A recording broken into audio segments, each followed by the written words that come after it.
Bismillahirrahmanirrahim. Allahumma shalli ala sayyidina Muhammad wa ala alihi wasallam. Assalamualaikum warahmatullahi wabarakatuh. Sahabat-sahabat kalian yang semoga senantiasa dilampahkan segala rahmat dan perlindungan daripada Allah Subhanahu wa taala.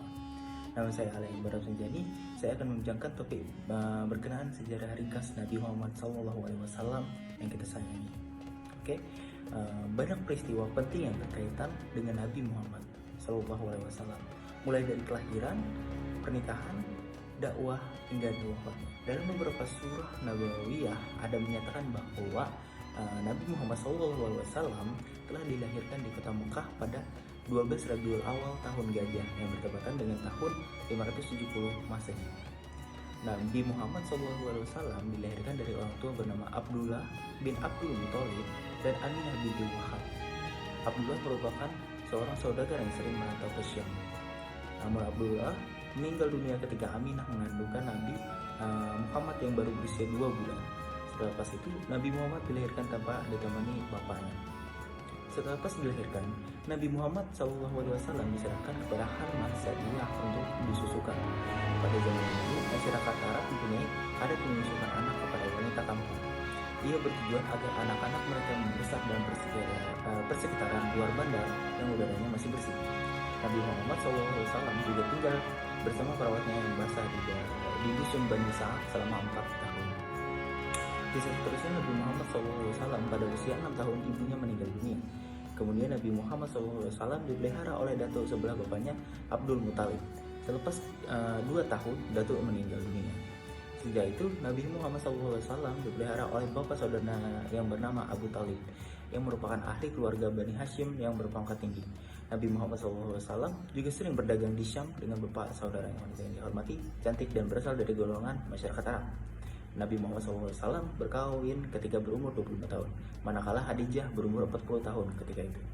Nabi Muhammad SAW menerima wahyu ketika berumur 40 tahun. Setelah mendapat wahyu daripada Allah Subhanahu wa taala, Nabi Muhammad SAW mula berdakwah. Pada mulanya, dakwah itu disampaikan secara rahasia. Adapun orang yang pertama kali masuk Islam atau disebut as-sabiqun awwalun ialah keluarga dan sahabatnya, yaitu istrinya Siti Khadijah, sahabatnya Ali bin Abi Thalib, Abu Bakar As-Siddiq, anak angkatnya Zaid bin Harithah, Utsman bin Affan, Zubair, dan ramai lagi keluarga dan sahabat Rasul. Selama 3 tahun Rasulullah SAW berdakwah secara rahasia dari satu rumah ke rumah yang lainnya. Kemudian turun surah Al-Hijr ayat 94, Quran surah 15 ayat 94. Artinya, maka sampaikanlah secara terang-terangan segala yang diperintahkan kepadamu dan berpalinglah dari orang-orang musyrik.